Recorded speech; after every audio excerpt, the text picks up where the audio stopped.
하나님의 형상, 남자와 여자에게 주신 복과 사명이란 제목으로 하나님의 말씀 증거하도록 하겠습니다. 지난 시간에 이어서 오늘도 천지창조 여섯째 날 창조 이야기를 함께 나누는데요.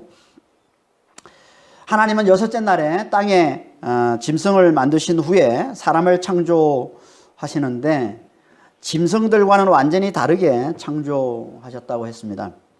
그걸 보여주는 첫 번째 단서가 삼위일체 하나님께서 의논하시고 사람을 창조하시더라는 겁니다. 앞에 만물을 창조하실 때는 다 그냥 명령으로 창조하셨는데 유독 사람을 창조하실 땐 삼위일체 하나님께서 의논하시고 창조하셨다는 겁니다. 이는 그만큼 사람 창조를 중요하게 여기셨음을 보여주는 거라고 했습니다. 다른 모든 창조와는 완전히 구별되는 창조가 바로 사람 창조라는 겁니다. 그걸 더 확실하게 보여주는 두 번째 단서가 하나님의 형상으로 창조하셨다. 하나님의 형상, 하나님의 형상과 하나님의 모양으로 창조하셨다는 거예요. 다른 생물들을 창조하실 때는 다 각각 그 종류대로 창조하셨는데 사람만 하나님의 형상과 모양으로 창조하셨다는 겁니다. 이것만 봐도 하나님께서 사람을 다른 피조물들과는 완전히 다른, 그들과는 비교가 되지 않는 너무나 존귀한 자로 창조하셨음을 너무나 잘 보여주고 있다는 거야. 하나님의 형상으로 창조하셨다는 이게 어떻게 보면 다른 모든 피조물들과는 하나님께서 사람을 너무나 다른 피조물로, 너무나 다른 존재로 생각하셨음을 보여주는 가장 확실한, 가장 결정적인 증거가 된다는 겁니다. 하나님 이렇게 하나님의 형상으로 창조하신 사람을 얼마나 중요하게 여기시는지 모릅니다. 하나님의 관심은 온통 이 사람에게 있습니다. 그래서 2장부터 하나님은 사람에게만 집중해서 다시 사람을 창조하시고 그리고 어떻게 사람들이 살아가는지에 대해서 집중적으로 말씀해 주기 시작하십니다. 이게 하나님의 형상으로 지음받은 사람, 하나님의 형상으로 지음받은 존재, 사람이라는 겁니다. 형상과 모양. 형상과 모양이 뭐라고 했습니까? 둘은 같은 비슷한 의미라고 했습니다. 강조를 위해서 반복하고 있는 것인데요. 그래서 27절에서는 모양이라는 말은 하지 않고 형상이라는 말만 하고 있습니다. 그러니까 둘은 강조를 위해서 반복하고 있는 것으로 보시면 됩니다. 이게 뭘 의미한다고 했습니까? 이 말은 한마디로 하나님을 닮은 눈에 보이는 존재를 말하는 거라고 했습니다. 하나님을 닮은 눈에 보이는 존재. 눈에 보이지 않는 하나님께서, 하나님은 눈에 보이지 않는 영이시라고 했습니다. 눈에 보이지 않는 하나님께서 당신이 창조하신 모든 피조물들에게 당신을 드러내기 위해 당신을 닮은 눈에 보이는 존재를 지으셨는데 그게 사람이라는 겁니다. 그러니까 사람의 창조 목적은요, 하나님을 드러내는 겁니다. 모든 피조물들에게 하나님을 드러내시기 위해서 눈에 보이는, 하나님을 닮은 눈에 보이는 존재로 지으신 자, 이게 사람이라는 겁니다. 하나님을 닮은 존재, 하나님을 닮았다는 게 뭐라고 했습니까? 지난주에 간단하게 하나님의 대표적인 속성 세 가지를 지니고 있는 것이라고 얘기를 했습니다. 오늘 그 세 가지 속성에 대해서 다시 한번 더 자세하게 살펴보려고 하는데요. 그 첫 번째 하나님의 특성, 대표적인 특성, 그 첫 번째가 뭐라고 했습니까? 영성, 영적 존재라는 겁니다. 사람은, 하나님께서 사람을 영적 존재로 지으셨다. 우리가 2장에 가서, 창세기 2장에 가서 자세히 살펴볼 텐데요. 창세기 2장 7절에 보면 하나님이 흙으로 사람을 지으시고 생기를 그 코에 불어넣으시니 사람이 생명이 된지라 라고 했습니다. 여기 생명이라는 이 말은 생물이라는 단어, 우리가 앞에서 창세기 1장 20절에서 우리가 살펴봤던 생물이라는 이 단어와 같은 단어라고 했습니다. 네핏이 하야. 그러니까 사람과 다른 생물들과의 차이는 딱 한 가지라는 거예요. 사람에게만 하나님께서 생기를 그 코에 불어넣으셨다는 겁니다. 생기, 생명의 호흡. 이걸 다른 말로 하면 이게 영이라고 합니다. 응? 영. 그러니까 하나님께서 하나님의 형상으로 사람을 지으셨는데 그 첫 번째 특성이 뭐냐면 영적 존재로 지으셨다. 왜 하나님께서 사람을 영적 존재로 지으셨습니까? 하나님과 교제하도록 하기 위해서. 하나님을 알아보고 하나님을 만나고 하나님을 사귀고 하나님과 친밀해지도록, 친밀한 사귐을 갖도록 하기 위해서 하나님께서 사람을 영적 존재로 지으셨다는 겁니다.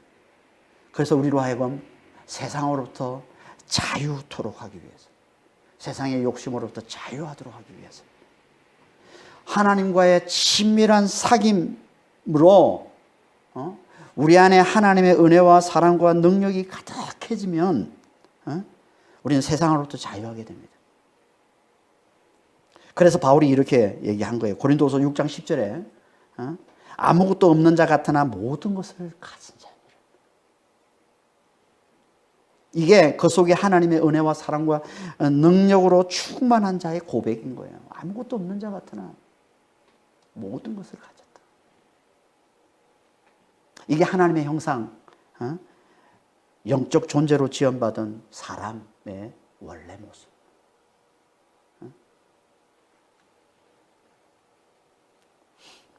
하나님 형상으로 지원받은 두 번째 특성은 공동체적 존재라는 겁니다. 하나님은 당신이 삼위일체 세 분이 한 분이신 공동체 하나님이신 것처럼 사람도 그렇게 공동체적 존재로 하나님 지으셨다는 거예요. 그래서 하나님이 사람을 창조하시되 남자와 여자로 창조하셨다라고 말씀하고 있습니다. 그게 27절 말씀이죠. 하나님이 자기 형상 곧 하나님의 형상대로 사람을 창조하시되 남자와 여자를 창조하시고 27절, 28절은요, 26절 말씀을 좀 더 자세히 구체적으로 말씀해 주고 있는 것인데요. 하나님은 26절에서는 하나님께서 하나님의 형상으로 사람을 만들고 라고 말씀하셨는데 그걸 좀 구체적으로 27절에서는 남자와 여자를 창조하셨다 이렇게 말씀하고 있습니다. 사람 곧 남자와 여자. 사람이라는 이 말은 아담입니다. 아담. 26절에 사람, 아담이고요. 27절에서는 그 앞에 관사를 붙여서 하아담이라고 쓰고 있습니다. 사람, 아담을 하나님은 사람이라고 얘기를 합니다. 이 성경에서 아담이라는 이 단어는 크게 두 가지 의미가 있는데요. 인류를 총칭하거나 대표하는 사람이라는 뜻이 있고 또 특정한 한 개인의 이름으로 쓰기도 하는 겁니다. 두 가지 의미가 있는데요. 크게 여기서는 그러니까 26절, 27절에서는 인류를 총칭하는 사람의 뜻으로 쓰고 있는 것으로 보시면 됩니다. 그래서 사람이라고 해놓고 뭐라고 얘기합니까? 그들을 이렇게 하는 거예요. 그들. 26절에 보면 뭐라고 되어 있습니까? 사람을 우리의 형상을 따라 우리의 모양대로 우리가 사람을 만들고 그들로 복수로 쓰고 있는 겁니다. 그리고 27절에서는 보다 더 구체적으로 남자와 여자를 창조하시고 또 그들을 그들에게 복을 주시며 그들에게 이르시되 이렇게 말씀하고 있는 거죠.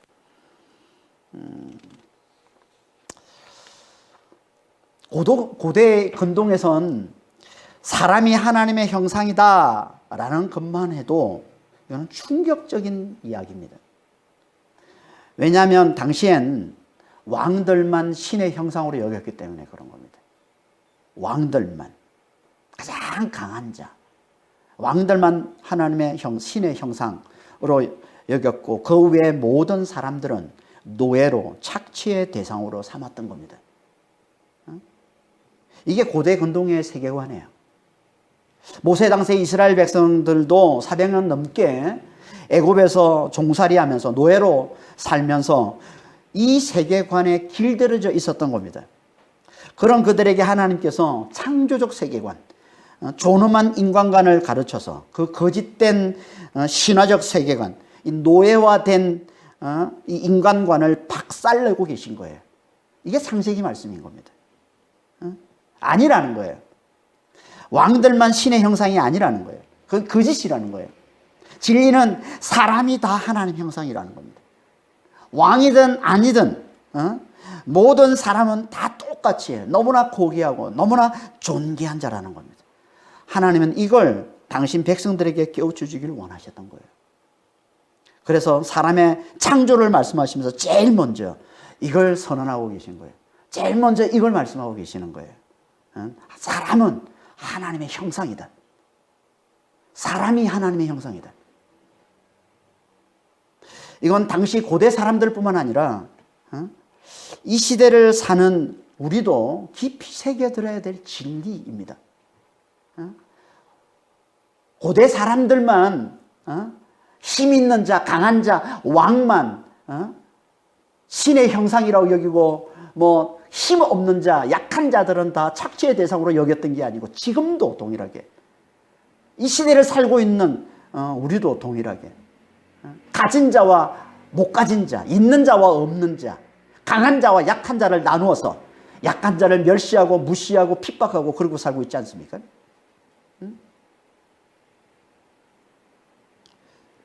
그러니까 하나님을 모르면, 진리를 모르면 옛날이든 지금이든 똑같아요. 사람은 거짓에 속아서 그 거짓에 놀아날 수밖에 없는 거예요. 힘을 우상시하면서, 가진 걸 우상시하면서, 그렇지 않은 자들을 학대하고 핍박하고 멸시하고 무시하는 그런 삶을 살게 된다는 겁니다.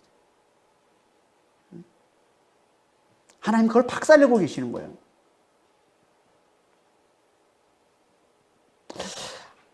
사람을 하나님의 형상으로 창조하셨다라는 이 선언만으로도 대단히 충격적인데, 여기서 더 나아가서 하나님의 형상으로 남자와 여자를 창조하셨다라고 말씀을 합니다. 이는 하나님께서 여자도 남자와 동등하게 하나님의 형상으로 지으셨다라는 말씀이에요. 이건 사람을 하나님의 형상으로 창조하셨다라는 말씀보다 훨씬 더 충격적인 선언입니다. 왜냐하면 모세 당시는 말할 것도 없고 그 후에 수천 년 동안 이 세상은 여자를 사람으로 인정하지 않았기 때문에 남자와 같은 사람으로 인정하지 않았습니다. 옛날에는요, 오직 전쟁에 나가서 싸울 수 있는 힘 있는 장정, 이 남자들만 사람으로 인정을 했고요. 그렇지 않은 여자들, 아이들은 다 그 남자가 마음대로 팔거나 살 수 있는 소유물로 취급을 했습니다. 그리고 불과 100년 전까지만 해도 여자는요, 참정권도 없고요, 투표권도 없었어요. 사회의 구성원으로 인정받지를 못했습니다. 여자들은 철저하게 멸시당하고 철저하게 무시됐어요. 여자들이 이렇게 인권을 존중받게 된 건요, 불과 100년도 안 됐습니다.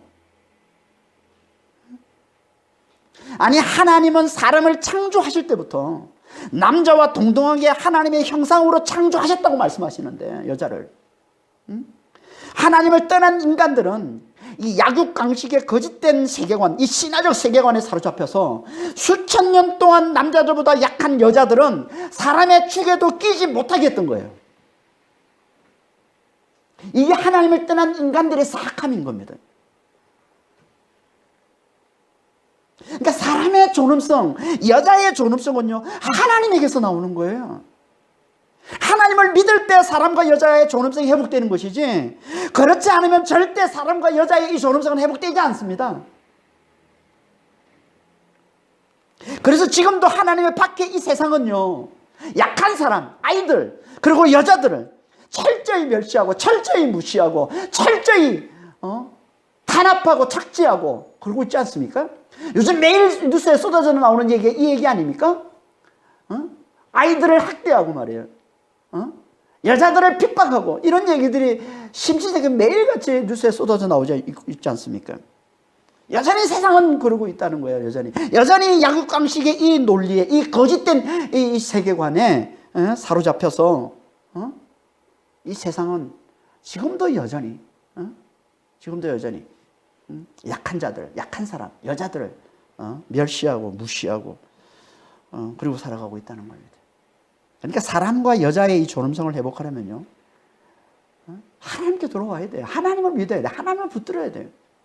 그래야 제대로 사람과 이 여자의 이 존엄성이 회복이 되는 것이지. 솔직히 하나님 밖에서 아무리 떠들어대도 안 됩니다. 하나님에서 나오는 거라는 거예요.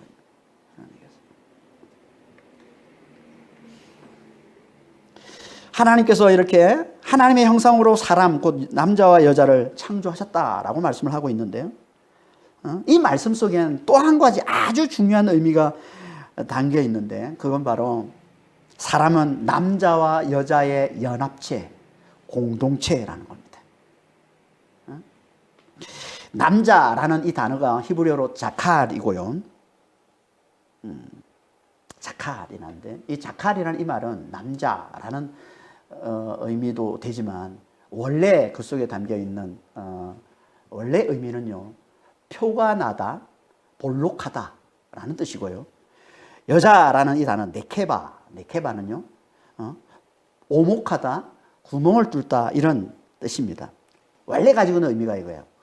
이게 이제 남자가 되다, 여자가 되다, 남자, 여자라는 의미를 갖게 된 건데, 그러니까 원래 이 단어는 남녀의 생물학적 특징을 나타내는 그런 의미가 이제 원래 의미인 거예요. 뭘 말하는 겁니까? 이 말은 남자와 여자가 연합을 해야, 사랑으로 서로 하나가 돼야 온전한 사람이 된다는 겁니다. 마치 하나님이 사랑으로 하나 되신 것처럼, 사랑으로 하나 되신 삼위일체 하나님이신 것처럼, 그렇게 사람도 남자와 여자가 사랑으로 하나 돼야 온전한 사람이 되는 공동체적 존재로 하나님 그렇게 사람을 지으셨다는 겁니다. 그래서 하나님이 사람이 혼자 사는 건 좋지 않다라고 말씀하신 거예요. 창세기 2장 18절에 여호와 하나님이 이르시되 사람이 혼자 사는 것이 좋지 아니하니. 사람은 남자와 여자가 함께해야, 다시 말해서 서로 사랑으로 하나 될 줄 알아야, 사랑으로 하나 될 줄 알아야 하나님 보시기에 좋은 사람, 온전한 사람이 된다는 거예요. 그러니까 하나님은 사람을 사랑으로 하나 될 줄 아는 공동체적 존재로 하나님 지으셨다는 거예요. 이게 하나님의 형상의 두 번째 특성이라는 거예요. 하나님의 형상인 사람의 두 번째 특성은 공동체적 존재라는 겁니다. 이걸 다른 말로 하면 뭐예요? 이걸 결혼이라고 그러죠. 남자와 여자가 서로 사랑으로 하나 되는 것, 이걸 결혼이라고 하는데요. 그래서 옛날에는요, 옛날에는 사람이 결혼을 하지 않으면 온전한 사람으로 여기지 않았어요. 어른으로 여기지 않았어요. 아이라도 결혼했으면 어른으로 여겨졌고요. 아무리 나이가 많이 먹어도 결혼하지 않으면 온전한 사람, 어른으로 여기지 않았던 겁니다. 그래서 뭐 나이가 먹어도 결혼 안 했으면 상투를 틀지 못하게 했죠, 옛날에는. 참 어떻게 보면 이게 지혜로웠던 것 같아요. 그러니까 결혼은 원래 하나님께서 사람으로 하나님의 형상인 온전한 사람, 이 공동체적 존재가 되도록 하기 위해 주신 거라는 거예요. 결혼은. 이게 성경적 결혼관인 거예요. 온전한 사람, 이 공동체적 존재가 되도록 하기 위해 주신 게 이게 결혼이라는 겁니다. 하지만 죄가 들어오면서 사람은 하나님과의 사귐, 이 영성을 잃어버리고, 그러면서 사랑으로 서로 하나됨도 잃어버리고 만 겁니다. 사랑으로 하나되는 이 공동체는요, 공동체는 하나님과의 친밀한 사귐으로 이 세상의 욕심에서 자유한 이 영성에서 나오는 겁니다. 그러니까 이 영성을 잃어버리면, 하나님과 이 친밀한 사귐을 잃어버리면 사랑으로 하나됨도 잃어버리고 마는 거예요. 그러니까 우리가 하나님과 친밀하게 사귀면서 자유함을 누리지를 못하면 우리는 진정으로 서로 사랑할 수가 없어요. 사랑으로 하나 되는 걸 우리는 절대 이룰 수가 없는 겁니다. 영성을 잃어버리면. 그리고 이 영성과 이 공동체는 같이 가는 겁니다. 죄가 들어오면서 영성을 잃어버리니까, 하나님과 친밀함을 잃어버리니까 서로 사랑으로 하나 되는 이 공동체성도 잃어버리고 만 거예요. 사랑으로 대상으로 여기지를 않고 나를 위해서 나를 높여주는 어떤 수단의 대상으로 여기게 됐잖아요. 우리 서로가. 그러니까 우리가 결혼을 하면 다 힘들어하고 너무너무 어려워하고 너무너무 괴로워하고, 그리고 이 결혼을 이렇게 쉽게 깨지고 마는 이런 모습이 지금 돼버리지 않습니까? 이게. 그러니까 참 결혼은 안 해도 후회하고 해도 후회한다는 말을 하잖아요. 우리 세상에서. 안 하면 마치 결혼하면 뭐지 대단한 게 있는 것처럼 여기지만, 막상 결혼해보면은 보면 오히려 부속하고 뭐 이런 모습이 있다고 하니까, 이런 거에 대해서 이제 대단히 지금 비판적인 생각을 많이 하게 되는데, 이게 왜 그렇다고요? 죄가 들어오면서 영성을 잃어버리기 때문에. 그래서 서로를 사랑의 대상으로 여기고 공동체를 이루는 게 아니라 자기를 위한 수단, 도구의 대상으로 여기게 되니까 이 공동체를 잃어버리고 마는 겁니다. 그러니까 우리는 죄에서 돌이켜서 하나님과의 이 친밀함, 이 영성을 회복해야 사랑으로 하나가 되는 이 공동체적 존재로서의 하나님의 형상을 온전히 잘 회복할 수가 있는 겁니다. 그런데 신약에 보면 남자와 여자가 사랑으로 하나 되는 이 결혼은 비유라고 말씀합니다. 에베소서 5장 31절 32절입니다. 그러므로 사람이 부모를 떠나 그의 아내와 합하여 그 둘이 한 육체가 될지니 이 비밀이 크도다. 나는 그리스도와 교회에 대해 말하노라. 남자와 여자의 이 결혼, 이 연합체, 이 하나됨, 이 속에는 비밀이 담겨있다. 큰 비밀이 담겨있다. 이 비밀, 이거는 진리를 말하는 거예요. 진리라는 말이 드러난 비밀이라는 말이거든요. 진리가 담겨있다는 거예요. 그 진리가 뭐라고요? 그리스도와 교회의 하나됨. 그리스도와 교회의 하나됨. 하나님은 이 결혼을 통해서, 남자 여자의 하나됨 이 결혼을 통해서 이 진리를 잘 깨닫기를 원하신다는 겁니다. 이 말은 억지로라도 결혼을 잘 살아야 그리스도와의 하나됨을 잘 이룬다는 뜻이 아니라, 결혼을 살면서 그리스도의 은혜 없인 우리 힘으로는 사랑으로 서로 하나 되는 게 얼마나 힘든지, 그 앞에 우리가 얼마나 무력한 존재인지 잘 깨닫고 전쟁 같은 사랑을 하면서 그리스도의 은혜를 굳게 붙드는 자가 되라는 거예요. 그러면 이게 우리로 하여금 믿음을 훈련하여 서로 사랑으로 하나 되는 교회가 되게 해주는 것이고, 그래서 마침내 그리스도와 하나 되는 온전한 하나님의 형상을 이루게 된다는 겁니다. 이게 하나님께서 우리에게 결혼을 주신 목적이라는 거예요. 이 결혼을 통해서 그리스도의 은혜를 잘 깨달아라는 거예요. 그리스도의 은혜를 잘 붙들라는 거예요. 그래서 그 은혜 안에서 하나님과의 친밀함을 통해서 그 영성을 회복하고, 그래서 사랑으로 서로를 사랑하는 이 교회, 그리스도의 은혜를 알고 하나님과 친밀해져서 서로 사랑하는 대상으로 서로를 바라보고 함께하는, 이게 교회라는 겁니다. 이 교회. 이 교회가 되어서 그리스도와 하나됨, 그리스도 하나됨을 이루는 게 하나님께서 우리에게 결혼을 주신 목적이라는 겁니다. 그래서 구원을 구원. 구원을 뭐라고 표현해요? 어린 양과의 혼인잔치 결혼으로 표현하는 거예요.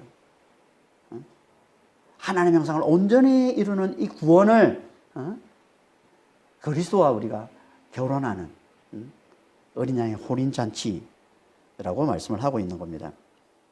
그러니까 우리는 이 결혼을 통해 남자와 여자의 이 연합, 이 결혼, 구원자 그리스도를 예표하는 남자, 그리고 그리스도의 은혜로 사는 이 교회를 예표하는 이 여자. 옛날에는 남자와 여자의 이 연합이, 이 공동체, 이 결혼이 이 진리, 그리스도의 은혜로 우리가 구원받는 존재라는 이 진리를 잘 드러내 보여줬습니다. 왜냐하면 옛날에는 여자들은 다 남자의 보호와 사랑으로 사는 존재였거든요. 남자가 없는 여자는 곧 죽음이었어요, 옛날에는. 그러니까 남자의 보호 아래 있어야만 여자는 살 수 있었습니다. 그러니까 이 관계가, 남자 여자의 이 관계가, 이 결혼이라는 이것이 그리스도와 이 교회의 관계, 그리스도의 은혜로, 구원자이신 그리스도의 은혜로만 사는 이 교회의 이 관계를 너무나 잘 보여줘, 이 진리를 너무나 잘 보여주는 그런 공동체였는데, 지금은 이게 너무나 약해져 버렸어요. 왜냐하면 더 이상 여자가 남자의 보호와 사랑으로 사는 존재가 아니게 되어버렸잖아요, 지금은. 여자들이 얼마든지 자기 힘으로, 자기 혼자 힘으로 잘 살 수 있어요. 이제 이런 세상이 되어버려서, 교회에서 지금 이 결혼을 통해서 이 결혼 안에 이 진리, 그리스도의 은혜로 사는, 우리는 그리스도의 은혜로 구원받는 존재라는 이 진리를 너무나 잘 보여주는 비유로 이제 결혼을 말씀하고 있는데, 지금은 이게 너무 약해져 버렸어요. 우리는 지금은 말씀을 잘 듣고 성령의 이 비침을, 성령이 비춰주시는 이 깨달음을 우리가 잘 얻어야만 이제 이 진리를 잘 깨달을 수 있게 된 겁니다. 아무튼 이 결혼이라는 게 이렇게 진리를 속에 그리스도의 은혜를 붙들어야만, 그리스도의 은혜를 입어야만 우리가 구원받을 수 있는, 구원에 이룰 수 있는 존재라는 것을 잘 보여주는 그것이 이제 결혼. 그러니까 공동체의 가장 기본이 되는 게 결혼이라는 거죠. 그러니까 지금은 꼭 결혼이 아니라도 다른 공동체적인 그런 관계를 통해서 우리는 이걸 잘 배우면 되는 거예요. 그리스도의 은혜를 잘 깨달아야 하나님과 친밀해져서 서로 사랑으로 하나 되는 교회를 이룰 수 있고, 이렇게 교회를 이룬 자들만이 그리스도와 하나 되는 온전한 사람, 온전한 공동체가 된다는 것. 이 진리를 우리가 잘 깨달으면 되는 겁니다. 이게 하나님의 형상, 남자와 여자의 창조 이야기인 거예요. 남자와 여자의 창조 이야기. 하나님 우리를 공동체적 존재로 지으셨다는 거예요. 그리고 이 하나님의 형상, 남자와 여자의 창조 이야기는 사명과 직결되는 겁니다. 사명과 직결되는 겁니다. 하나님은 남자와 여자를 창조하시고 그들에게 이렇게 복과 사명을 주셨다고 말씀합니다. 28절에 하나님이 그들에게 복을 주시며 하나님이 그들에게 이르시되 생육하고 번성하여 땅에 충만하라, 땅을 정복하라, 바다의 물고기와 하늘의 새와 땅에 움직이는 모든 생물을 다스리라 하시니라. 하나님은 다섯째 날 바다의 물고기를 창조하시고 생육하고 번성하고 바다에 충만하라는 복을 주셨다고 했습니다. 그러셨던 것처럼 이제 여섯째 날 남자와 여자를 창조하시고 똑같이 생육하고 번성하고 땅에 충만하라는 복을 주셨다는 겁니다. 생육은 자녀를 낳는 걸 얘기하는 것이고요. 번성은 그 자녀를 낳을 때 풍성히 낳는 것. 그리고 충만은 온 땅에 그 자녀들이 가득해지는 걸 얘기하는 겁니다. 그러니까 남자와 여자가 결혼을 해서 자녀를 낳는 이게 하나님이 주신 복이라는 거예요. 결혼하는 부부가 자녀를 낳지 못하는 그런 경우를 이제 왕왕 보잖아요. 그러면 그런 걸 보면 이제 자녀를 낳는 이것이 복이라는 것을 우리가 실감하게 되죠. 아, 사람 힘으로 되는 게 아니구나. 자녀를 낳는 게. 하나님 주신 복이 맞아요. 자녀를 낳는 게. 그것도 하나만 아니라 풍성하게 하나님이 주시는 복을 주셨고, 더 나아가서 땅에 충만케 하는, 그 사람으로 땅에 충만케 하는 그 복을 하나님이 주셨다는 겁니다. 그리고는 사명을 주셨다는 거예요. 이 복은 사명으로 이어지는 겁니다. 땅에 충만한 그 복을 주셔서 하나님이 뭐라고 말씀하십니까? 땅을 정복하라. 그리고 바다의 물고기와 하늘의 새와 땅에 기는 모든 생물을 다스리라 라고 말씀을 하십니다. 하나님은 사명을 복으로 주셨다는 거예요. 복을 주셨다고 말씀하시면서 사명을 말씀하고 있는 거예요. 그러니까 우리는 이 복을, 하나님이 주신 이 복을 잘 누리면 사명을 감당하는 자가 되는 거예요. 복을 잘 누리면. 우리는 사명을 잘 감당하고 있습니까? 땅을 정복하는 이 사명, 모든 생물을 다스리라는 하나님이 우리에게 주신 이 사명을 잘 감당하고 있습니까? 여기 정복이라는 이 단어가 가밭인데요. 가밭에는 짓밟다는 뜻입니다. 그리고 이 다스리라는 말도 이 라다인데 이것도 밟다, 이 지배하다 이런 말이에요. 대단히 과격한 단어입니다. 지금 정복하라, 다스리라, 짓밟아라, 지배하라. 대단히 과격한 단어를 지금 쓰고 있는 겁니다. 뭘 얘기하는 걸까요? 이 말은 하나님을 대적하는 죄가 나오지 않도록 철저히 정복하고 다스리란 말이에요. 다시 말해서 꼬리의 힘으로 살고 있고 또 꼬리의 힘으로 살라고 부추기는 이 바다의 물고기와 이 하늘의 새와 땅에 기는 모든 생물들, 꼬리의 힘으로 사는 그 존재들은 우리 앞에서 살펴봤지만 다 뭐라고 그랬어요? 하나님을, 창조주 하나님을 무시하고 자기 힘으로 사는 죄악을 나타내는 비유로 나타내 주는 거라고 그랬죠. 이게 꼬리 힘으로 사는 거란 말이에요. 꼬리 힘으로. 자기 힘으로 얼마든지 잘 살 수 있다고 얘기고 자기 힘을 의지해서 사는 존재들, 이걸 바다의 물고기, 꼬리의 힘으로 사는 때를 지어 우글거리는 이 바다의 물고기들, 땅에 기는 것들, 하늘의 새들, 이거 다 그걸 비유해주고 있는 거라는 겁니다. 꼬리의 힘으로 사면서 그걸 부추기는 존재들을 나타내는 거예요. 그것들을 보면서 그들을 따라서 그들을 우상시하면서 하나님을 무시하고 하나님을 멸시하고 자기의 힘으로 살려고 하는 이런 죄악들이 드러나지 않도록, 이런 죄악이 나오지 않도록 철저히 정복하고 철저히 다스리라는 거예요. 철저히 죄를 다스리라고 얘기하고 있는 거예요. 지금 이 말은 그들을 피조물로 알아보고 절대 그들을 우상시하지 말고 그들을 따라가지 말고 그들을 철저히 피조물로 알아보고 그들에게 자유와 사랑을 잘 알려주는 자가 되라는 거예요. 찬양과 예배로 그 피조물들에게 하나님의 창조주 되신 그리스도의 은혜를 잘 드러내고 잘 보여주라는 거예요.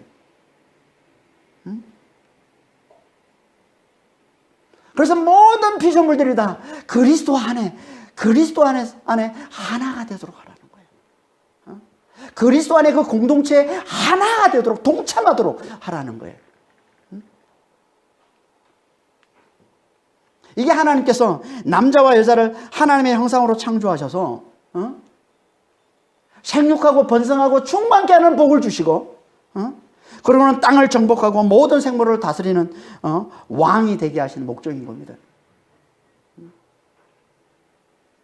그 모든 피조물들에게 하나님의 형상으로서 하나님의 형상으로 자유와 사랑을 흘려보내면서 찬양과 예배로 하나님의 창조주 되신 그리스도의 은혜를 잘 드러내고 잘 선포하고 잘 보여주는 자가 되라는 거예요. 그래서 그리스도 안에 그 그리스도와 하나 되는 그 공동체 안에 그들이 다 동참하도록 하라는 거예요. 이게 하나님의 궁극적인 목적입니다. 에베소 1장 10절에 보면은 이렇게 말씀하고 있습니다. 하늘에 있는 것이나 땅에 있는 것이나 다 그리스도 안에서 통일되게 하려 하시며, 하나님의 경륜, 하나님의 경륜을 말씀하시는 하나님의 궁극적인 목적. 그게 뭐냐 하면 땅에 있는 것, 하늘에 있는 것 모든 것들이 다 그리스도 안에서 하나 되는 거라는 겁니다. 이 사명을 하나님께서 사람에게 맡기신 거예요. 사람을 공동체적인 존재로 지으시고, 그래서 공동체를 알고 공동체로 살고, 그 공동체를 드러내게 하셔서,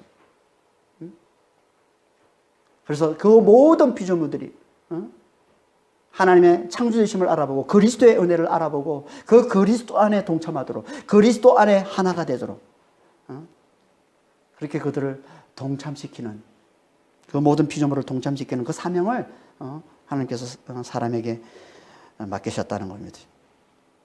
사람들이 사명을 잘 감당하고 있나요? 땅을 정복하고 모든 생물을 다스리는 사명을 잘 감당하고 있습니까? 아니잖아요. 그렇죠? 아닙니다. 하나님의 창조되신 그리스도 은혜를 잘 드러내고 잘 보여주라는 사명을 우리에게 주셨는데 우리는 어떻게 하고 있습니까? 그 피조물들을 오히려 우상시하면서 또 착취하면서 그렇게 피조물을 대하고 있지 않습니까? 하나님을 위해 정복하라. 하나님을 위해 다스리라고 하셨는데 하나님은 우리는 오히려 우리의 탐욕을 위해서 그 땅과 땅에 있는 그 모든 생물들을 착취하고 있는 거죠. 지금 우상시하는 것과 착취하는 건 같은 말이에요. 우상시한다는 말은 나를 위해서 우상으로 섬기는 거거든요. 그런데 그게 내 뜻대로 안 되면 우상으로 섬겼는데도 그게 내게 유익으로 돌아오지 않으면 그건 착취하는 거예요. 그러니까 우상으로 섬기는 거 착취하는 거 같은 말이에요. 피조물들을 우상시하거나 착취하면서 핍박하고 괴롭히고 있지 않습니까? 그래서 로마서 8장 지난주에 살펴봤지만 로마서 8장 20절에 뭐라고 얘기합니까? 피조물들이 다 괴로워하고 탄식한다. 피조물들이 다 괴로워하고 탄식하고 있다는 거예요. 왜 이렇게 사람들이 피조물을 괴롭힙니까? 왜 이렇게 사람들이 피조물을 착취합니까? 왜? 복을 누리지 못하기 때문에 그런 거죠. 복을. 하나님 우리에게 주신 복을 누리지 못하기 때문에 그러는 거예요. 하나님께서 우리에게 생육과 번성과 충만의 복을 주셨는데 사람들은 이걸 복으로 보지를 못하고 누리지를 못해요.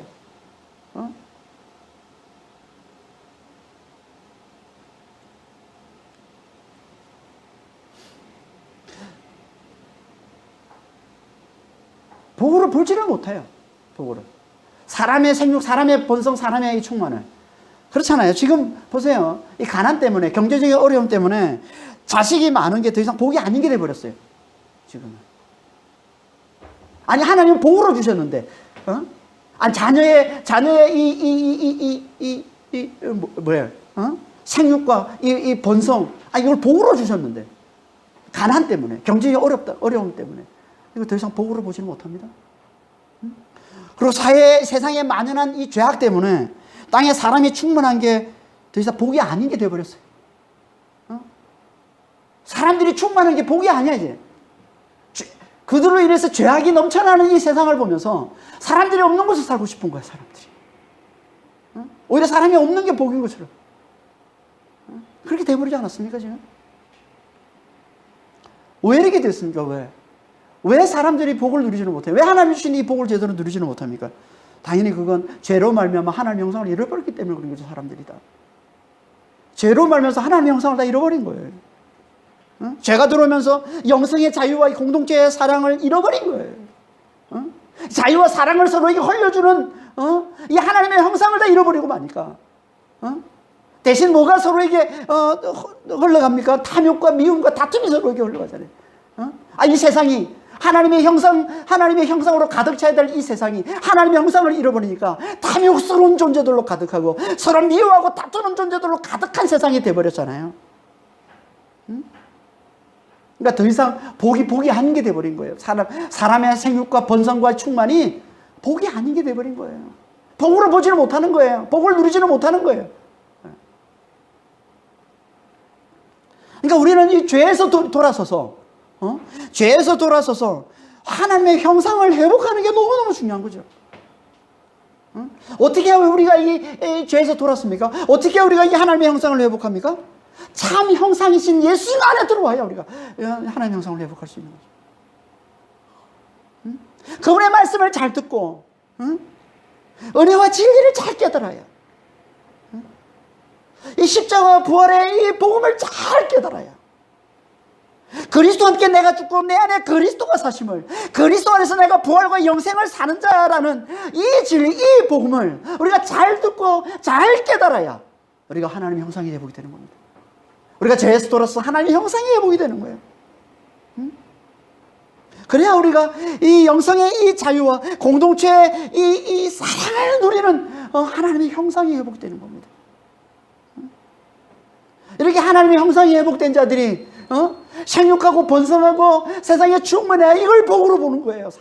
이 사람의 생육과 번성과 충만을 비로소 복으로 보고 복을 누릴 수 있는 세상이 되는 거죠.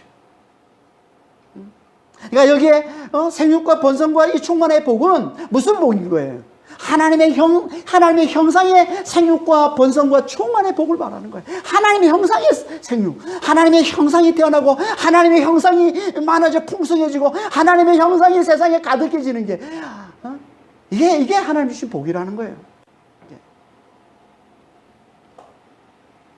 그러니까 이 복의 이 명령은 땅에 하나님의 형상으로 사는 건강한 가정들로 충만케 하라는 문화명령이면서 동시에 이걸 문화명령, 건강한 가정들, 남자와 여자가 결혼해서 하나님의 형상인 남자 여자가 결혼해서 하나님의 형상인 자녀들을 많이 낳아서 그 자녀들, 하나님의 형상들이 세상에 가득하게 하라는 이 문화명령이면서 건강한 가정들을 세상에 많이 세우라는 문화명령이면서 동시에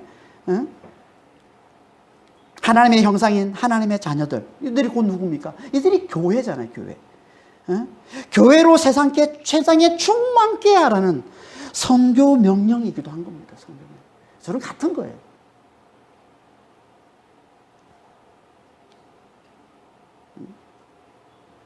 그러니까 우리는 예수의 이 복음을 잘 듣고 예수를 잘 믿어야만 하나님의 형상이 회복되어서 이 하나님의 형상인 이 사람의 생육과 번성과 충만의 복을 잘 누릴 수 있는 것이고, 그런 그들만이 하나님이 맡기신 사명, 그게 뭐라고 했습니까? 이 세상의 모든 피조물들에게 그리스도의 은혜, 하나님의 창조 되심을 드러내고 보여주는 땅의 정복과 모든 생물들의 이 다스림의 이 사명을 잘 감당해낼 수 있다는 겁니다.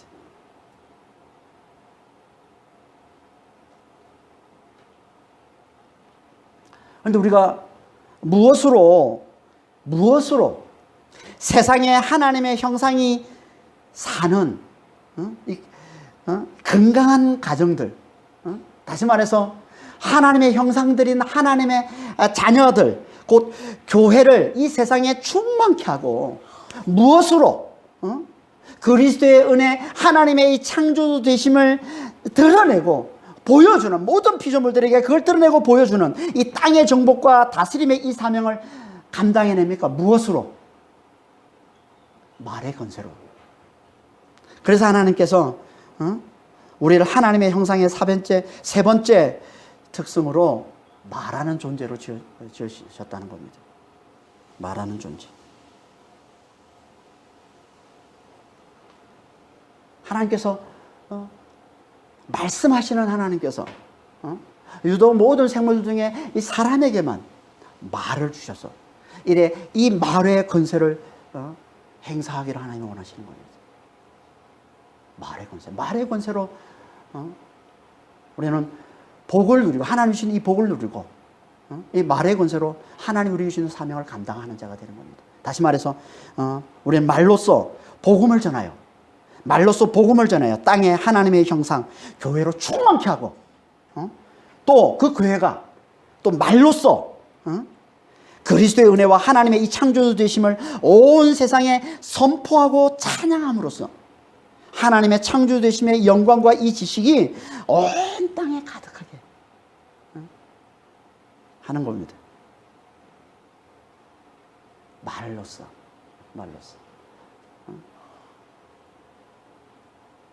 하나님의 창조되심, 그리스도의 은혜, 하나님의 창조되심을 온 세상에 선포하고 찬양함으로 하나님의 영광과 지식이 가득하게 하는 거예요. 이게 이렇게 우리가 믿음의 말, 찬양의 말, 예배의 말 이렇게 쏟아내면서 그걸 선포하면서 이렇게 세상에 하나님의 영광을 드러낼 때 하나님께서 역사하셔서 그걸 이루시는 겁니다. 그래서 온 세상에 하나님의 영광이 하나님 주식이 가득하게 하시는 거예요. 이게 말의 권세로 땅을 정복하고 다스리는 겁니다. 이게 말의 권세로 땅을 정복하고 다스리는 거예요. 이를 위해서 하나님께서 우리에게 말을 주신 거예요. 그러니까 우리는 열방의 복음을 잘 전하고 바다와 하늘과 이 땅에 믿음과 찬양과 예배의 말을 잘 선포하고 쏟아내는 거예요. 이게 하나님께서 우리에게 주신 사명인 겁니다. 복음을 잘 전하고 잘 찬양하는, 우리가 아까 찬양했던 것처럼 하나님께서 우리를 위해 계획하신 일, 이게 뭐예요? 온 땅에, 온 세상에 하나님을 찬양하는 거예요.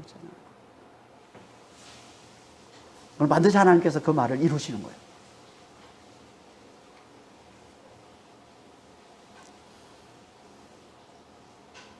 우리가 이렇게 말로써 하나님이 우리에게 주신 이 사명을 잘 감당해내려면 우리가 어떻게 해야 됩니까? 말씀을 잘 들어야죠. 그래서 29절 30절에 이렇게 말씀하고 있는 거예요. 하나님이 이르시되 내가 온 지면에 씨 맺는 모든 채소와 씨 가진 열매 맺는 모든 나무를 너에게 주노니 너의 먹을거리가 되리라. 또 땅의 모든 짐승과 하늘의 모든 새와 생명이 있어 땅에 기는 모든 것에게는 내가 모든 풀을 먹을거리로 주노라 하시니 그대로 되니라. 셋째 날 창조 이야기 때 그때도 우리가 이제 좀 살펴봤지만 하나님은 사람에게는 씨 있는 열매 나무를 양식으로 주시고 짐승들에게는 씨 없는 풀을 양식으로 주셨다는 겁니다.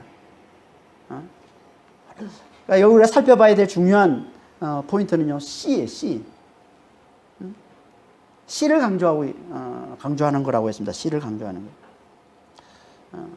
왜 하나님께서 씨를 강조하고 있을까요? 그건요, 히브리인들이 잘 아는 대로 이 씨라는 말은 씨라는 말은 그 속에 말씀이라는 의미를 같이 가지고 있기 때문에 우리가 말씀, 진리, 생명이라는 의미를 이 씨라는 단어 속에 같이 가지고 있기 때문에 그런 겁니다. 그러니까 여기 씨는요, 실제 양식만 말하는 게 아니라 영적 양식인 말씀을 비유하는 거라는 거예요. 그래서 예수님도 사람이 떡으로만 살 것이 아니요 하나님 입에서 나오는 말씀으로 살 것이라 라고 말씀하고 있는 겁니다. 그러니까 이 말씀은 씨, 곧 말씀을 잘 먹는 사람만이 하나님의 형상이 되어 복을 누리고 사명을 잘 감당하게 됨을 말씀해 주고 있는 거예요. 이 말씀은 그냥 문자적인 그냥 사람이 그냥 문자적으로 양식, 실제 그 양식을 먹을 어떤 식물만 얘기하는 게 아니라 그 말씀과 함께 그 속에 담겨 있는 의미가 있는데 그게 뭐냐면 말씀을 잘 먹는 사람만이 하나님의 형상이 되어 이 복을 누리고 이 사명을 잘 감당하는 자가 된다는 것을 말씀해 주고 있다는 겁니다. 그래서 남자라는 이 단어가 자칼이라고 했죠. 이 단어가 기억하다는 뜻도 되는 거지. 기억하다. 남자하고 기억하는 거하고 무슨 상관이 있어요? 근데 기억하는 자가 남자인 거예요. 기억하다는 말이 뭐냐면 말씀을 그 속에 가지고 있는 걸 기억하다고 그러는 겁니다. 말씀을 그대로 그 속에 가지고 있는 거예요. 그래서 이 기억하다는 단어를 성경에서는 아주 중요하게 쓰고 있어요. 기억하라, 기억하라, 기억하라. 기억한 자가 하나님의 백성이고 기억하는 자가 하나님의 아들이라고 말씀하고 있는 거예요. 기억하는 자. 말씀을 그 속에 가지고 있는 자. 이렇게 말씀을 그 속에 가지고 있는 자가 남자인데 이 남자가 씨 없는 자, 다시 말해서 말씀이 없는 자가 누구예요? 여자잖아요. 여자에게 이 말씀을 흘려주어서 함께 그 속에 말씀을 가진 자 아들이 되는 것. 말씀을 가지고 있으면 씨를 가지고 있으면 그게 아들이거든요. 아들이 이게 세상에 복음을 전해서 교회가 되는 걸 얘기하는 거예요. 이렇게 교회가 된 자들이 세상에 그리스도의 은혜와 하나님의 창조주 되심의 이 진리를 선포하고 찬양하는 것, 이게 땅의 정복과 다스림이라는 겁니다. 그러니까 우리는 사람의 양식인 이 말씀을 잘 먹고, 그래서 이 하나님의 형상, 진짜 사람, 이 하나님의 형상을 가진 진짜 사람으로 잘 회복이 되어서, 말씀을 잘 먹고, 잘 회복이 되어서, 이 말씀을 잘 전함으로 세상에 하나님의 형상이 가득해지는 복을 누리고, 또 늘 이 교회가 하나님의 형상이 된 이 교회가 늘 그분을 찬양함으로 그리스도의 은혜와 하나님의 창조되심을 찬양하고 선포함으로써 땅을 정복하라는 이 사명을 잘 감당하게 되는 거라는 겁니다. 이게 하나님께서 남자와 여자를 창조하셔서 복과 사명을 주셨다는 이 창조 이야기에, 남자 여자의 창조 이야기의 진리인 거예요. 이게. 하나님은 이 복을 누리며 사명을 감당할 이 사람 창조를, 남자와 여자의 창조를 하나님은 너무 기뻐하셨어요. 너무 기뻐하셨어요. 하나님의 형상으로 공동체적인 존재로 그리고 이 세상에 하나님의 형상으로 가득하게 하는 복을 누리고, 그리고 모든 피조물들에게 하나님을 드러내는 이 사명을 감당해낼 이 하나님의 형상, 남자 여자를 창조하신 하나님이 너무 기쁘신 거예요. 그래서 31절에 하나님이 이렇게 말씀하시는 거예요. 하나님이 지으신 모든 것을 보시니 보시기에 심히 좋았더라. 심히 좋았더라.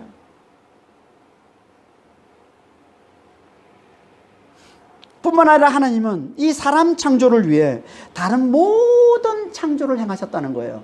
그걸 보여주는 말씀이 그 다음에 나오는 저녁이 되고 아침이 되니 이는 여섯째 날이라 라는 이 말씀이에요. 여섯째 날, 우리 번역에는 빠져 있지만요, 원래 이 앞에 관사가 붙어 있습니다. 관사. 다른 날에는 관사가 없어요. 여기만 여섯째 날과 우리 다음 주에 살펴볼 안식일인 일곱째 날에만 관사가 붙어 있습니다. 이 말은 무슨 말이냐면 하나님의 목적하는 날은 이 날이라는 거예요. 앞에서 모든 창조는 이 날을 위해서 창조하는 거라는 거예요. 이 날. 그래서 여섯째 날, 그 여섯째 날.